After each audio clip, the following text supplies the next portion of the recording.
No Christmas cheer on Dalal Street as the markets fall for the fourth straight day, records its biggest losing streak.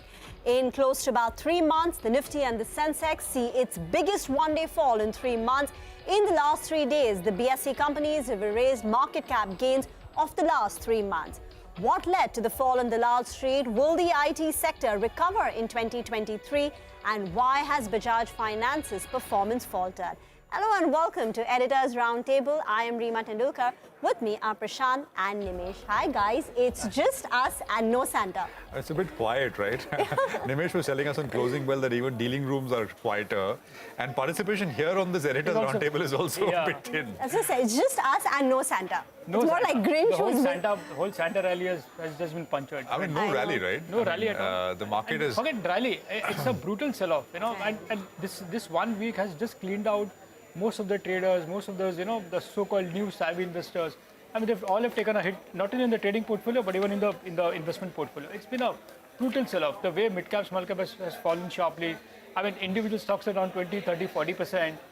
It's cleaned out. And a lot of the froth, I believe, with this fall in this week, a lot of the froth is out of the system. And so that too in the last 2 days, right? Thursday and Friday. Yeah. The pace just picked up. The ferocity of the sell-off, and no one saw it coming, right? For a while, nothing was happening. I mean, the market would sell off and then it would get bought back. Every dip was getting bought. You know, that was a very... Exactly. Actually, the bigger question is, you know, is that texture changing, right? Because one gets so habituated with the feeling that only thing to do is just buy the dip, wait for the dip and buy the dip and you'll be okay. But I think on Thursday and Friday, it has not worked. So, and you know, the other way to look at it is, Prashant, the whole of this year, we've been talking about retail inflows, that's supporting the Indian markets. That's the reason for India's outperformance.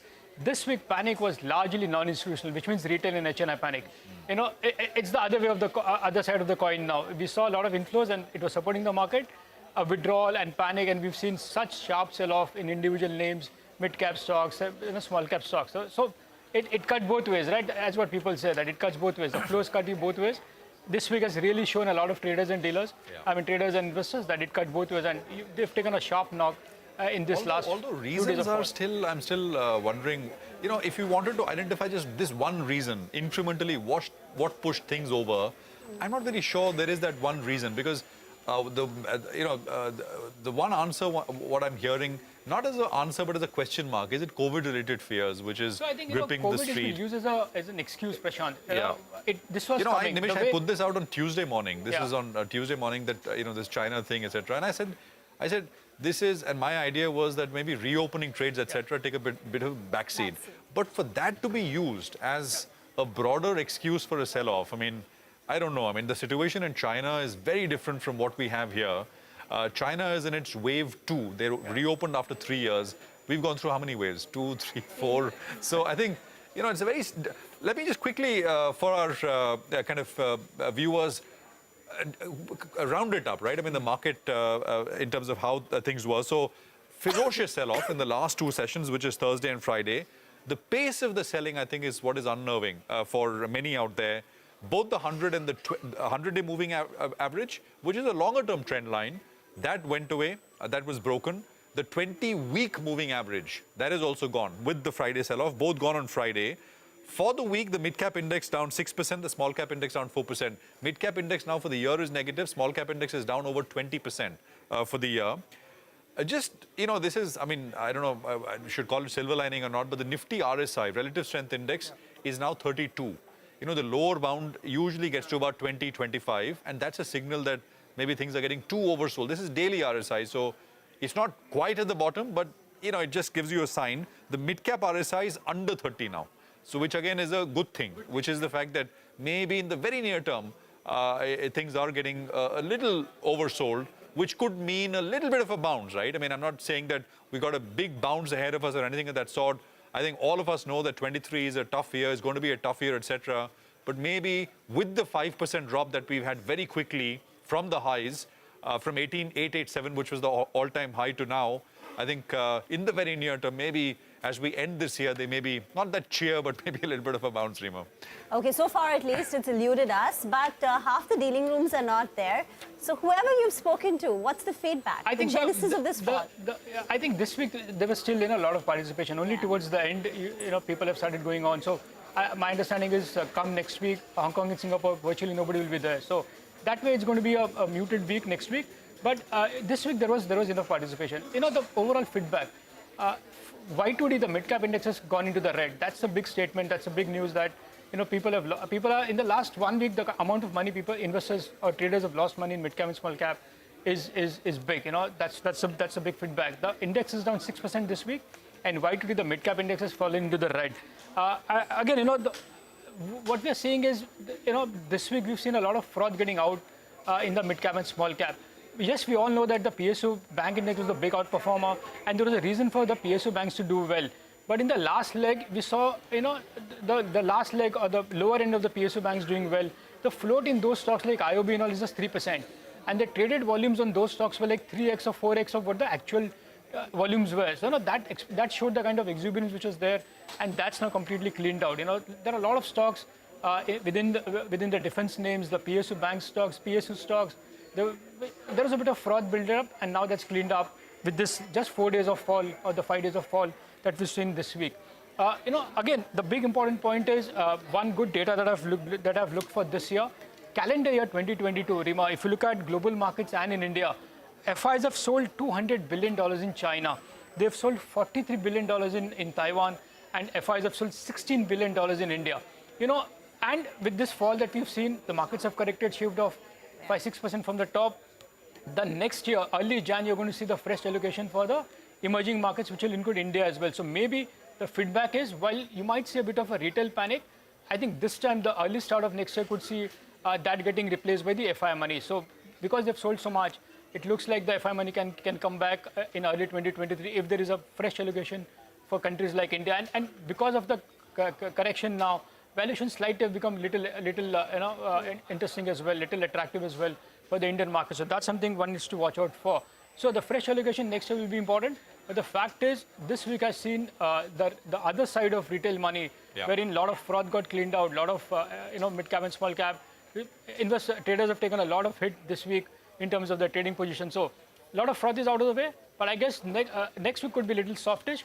But I think the early January FI flow will be very important to watch out for, and that can set the tone for the Indian markets. The PSU bank point, right? UCO Bank tripling in 3 months, I guess was the side of things, right? And this week down 20%. The way investors were going down the curve now, that was giving a bit of an indication that there is a bit of froth now building up. I remember UCO used to have, of course, all of that has changed, but I still remember it used at one point had 20% gross NPAs. Yeah. Now, of course, there are different, but still tripling in 3 months. Yeah. It was just quite something. But, the one hope, Rima, that we have in 2023 is IT, because it is a large sector, it is down quite a bit.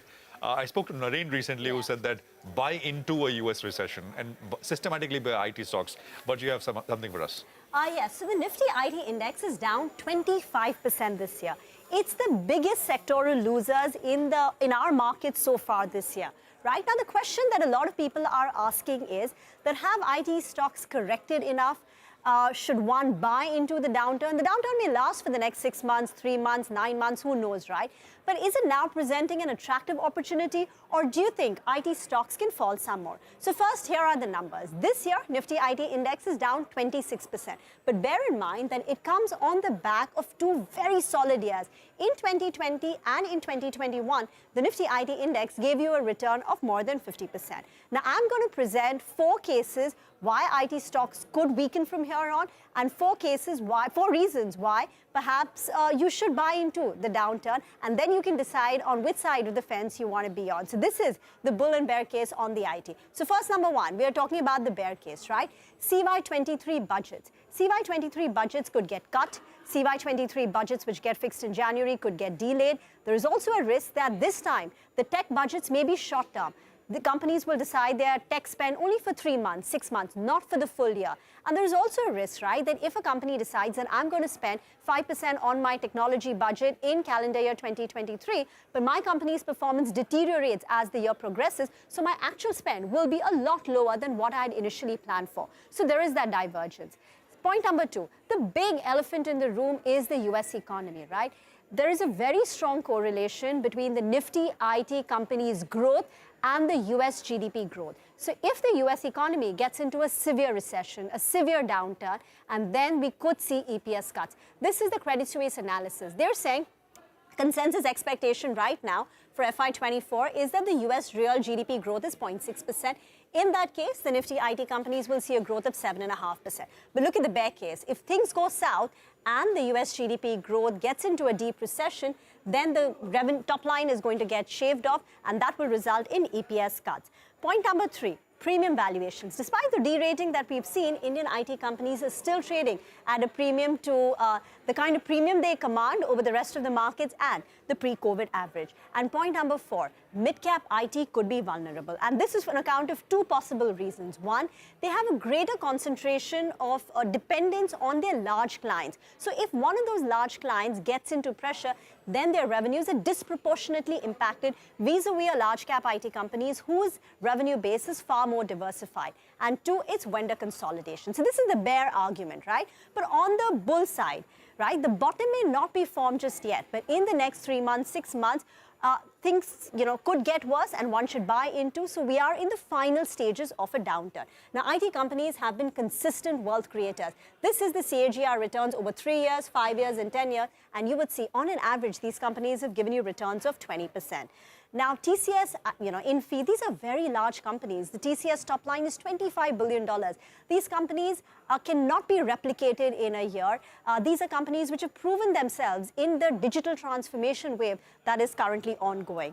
Point number 3, IT companies have seen 1 year of a time correction, and 2, they've seen significant valuation derating, right? So as I said, we could be in the final stages of an IT downturn. And 4th, the cloud adoption and migration is a multi-year tailwind. It can slow down, perhaps in 2023, but it is something which cannot be reversed. So that is, the bull and bear argument for the Nifty IT space. Let's see how it performs. But back to you guys. Rima, thanks very much for that. Very interesting. Let's jump from IT to the public sector companies, right? Yeah. Nimesh, and you put data out last week that maybe they're at a multi-decadal breakout level. And I think Motilal has followed up with an interesting report. That's right. So, Prashant, before I talk about the PSUs and the PSA index, while the street is divided on the IT index, there are equal number of bulls and bears for IT for next year. That's what even Rima put out. But I think the one sector which is a consensus buy for many is the PSU index. I spoke about the breakout levels in the PSU index last week. Very interesting report from Motilal this week on the PSUs per se, and they are saying that the PSUs are scripting a comeback. Look at the number. The profit has tripled over FY20 to FY22 versus a flattish for the good 8 years between FY12 to FY20. In fact, this profit pool is largely led by the PSU banks. For the listed PSU universe, the profit CAGR for the last 5 years between FY17 to FY22 was 22.5% versus the private sector CAGR of just 14.5%. So the PSU companies have actually outperformed the private sector companies in the last 5 years, as per the Motilal report. In fact, Motilal also expects 8% earnings CAGR for the PSU basket, not only PSU banks, but for the overall PSU basket between FY22 and FY24.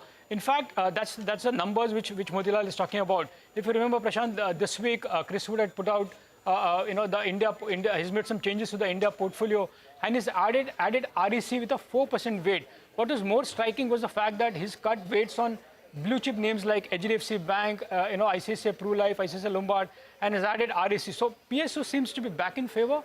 There are technical reasons which we explained last week, and now there are fundamental reasons as well, explaining why the PSUs can make a very strong comeback purely from a fundamental point of view and from an earning point of view as well.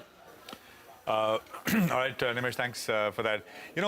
So we've spoken about IT and PSUs as sectors. I want to talk about one particular stock, and this is Bajaj Finance. And I'll tell you why. This is interesting, right? I mean, Bajaj Finance is, if there is one name which is the absolute sort of top tier NBFCs, it is Bajaj Finance. Now, look at this headline, right? If things end like this, let's just go back to the first plate, please. If things end like this for Bajaj Finance, which is where the price is today, it will be the lowest return year, 2022, in the last 10 years. Bajaj Finance as of today's close is down about 8% for the year. Now, this is surprising, and this graphic will tell you why. The last time Bajaj Finance was down was in 2011. It was down 12%, and you can look at what has happened since. Just incredible run the stock has had, and this year, in 22, with a week to go, things can change, but I mean, I don't know how much, we're down 8% or so. So after 10 years, it's negative performance for Bajaj Finance. Now, this is what the stock has done, right? The lowest positive return for Bajaj Finance in that period has been 2013, which was 21%. The lowest return was 21%. Negative return years, of course, this year and 2011, as I said. And even with these two negative years, the CAGR since 2009 is 50%. I mean, this would rank in the top percentile. I think this would be number one or number two in terms of, you know, if you just look at the Nifty 50 stocks from the 2009 Nifty index and look at the constituents, this would be right up there. Now, these are valuations and how valuations for Bajaj Finance have moved. And, you know, you can see this step up, right? Every, 5 years, 6 years, the valuation moves up substantially and then it stays there. So in 2012, it was 1.8 times forward. This is all Bloomberg data. 2015, it moved up to 4 times. 1 year forward price to book. 2018, almost 7 times. It moved up to almost 8.5 times. This is, you know, in 2021. And right now, it's come off a little bit back to the 2017-18 kind of levels at about 6.48. But this is standalone valuation. We'll have to put this into perspective. But in any case, the current valuation is still much higher than the 12-year average of 4.5 odd times 1 year forward. Let's compare this to something, right? Now, what do we compare this to? Let's compare this to what is widely considered the highest quality top-tier bank, which is HDFC Bank, right? Now, this is Bajaj Finance and HDFC Bank. We spoke with JP Morgan's banking analyst who said that Bajaj Finance, and the reason, I mean, if you compare the stock price of Bajaj Finance and look at their AUM growth, they're very closely related, closely correlated. You know, the yellow one is Bajaj Finance, the yellow line is Bajaj Finance. You can see, for a while, the loan growth was head and shoulders above HDFC Bank. There was a dip, you know, during COVID period, and then it is picked up once again. This is F5. This, you know, this is the last FY21 data. 22, you know, there is data, but more importantly, look at FY24, which is what markets are focused on. Almost converging, right? HDFC Bank actually is at 26% estimated loan growth. Bajaj Finance is at 23 times. For 24, which is 1 year forward, HDFC Bank expected to do better than Bajaj Finance in terms of loan growth. Let's look at the other thing, which is profit after tax growth, PAT growth rate as well. Again, as you can see, Bajaj Finance head and shoulders above HDFC Bank for a while, right? This is the period of the valuation expansion. Sharp dip. I mean, HDFC Bank did not lose money during COVID. Bajaj Finance did report losses. And then there is a sharp recovery, which of course far exceeds what HDFC Bank has done. But here also, as you can see, there is some sort of a convergence. This is FY24 estimates. These are Goldman Sachs estimates. And FY24, Bajaj Finance is expected to grow profits of 19%, HDFC Bank of about 27% or so. So in both parameters, for 24 numbers, HDFC Bank still beating, you know, which is a much larger entity, by the way, to grow at that rate and beating Bajaj Finance, I mean, quite something. Now, this is valuation comparison for both, and I think this is the point which JP Morgan's Saurabh was making. You know, Bajaj Finance commanding premium valuations as compared to HDFC. At the peak, the number was about 172% premium over HDFC Bank's valuation. It's come off to 122 odd percent, but given the fact that valuations, and these are 1 year forward, given the fact that on both loan growth and profit after tax growth, you know, HDFC Bank is still behind, Bajaj Finance is still behind HDFC Bank for FY24. I mean, you know, would you want to pay that kind of a premium? I think this is the kind of question which the market will pay attention to. I just want to leave you with what next. A couple of points. Bajaj Finance saw loan growth slowing during COVID. It's picked up as we just showed you. Rate hike impact is not going to be as big because of the absolute high net interest margins. We saw that in the second quarter numbers which Bajaj Finance reported. There is the digital aspect of it, right? The app is already live. But the management has said the full app rollout will be by March of 23. It's expected to show up in a big way in 24 numbers. And of course, on the flip side, there is intense competition. As compared to 5 or 10 years back, the amount of competition from lenders of all kinds, fintechs, etc., is much higher. So are we in for a more normalized 25-30% growth rate for Bajaj Finance, off from the 40, 45, 50% growth that we've seen? Although I have to say, whoever over a longer period of time has bet against Bajaj Finance's performance has proved to be wrong.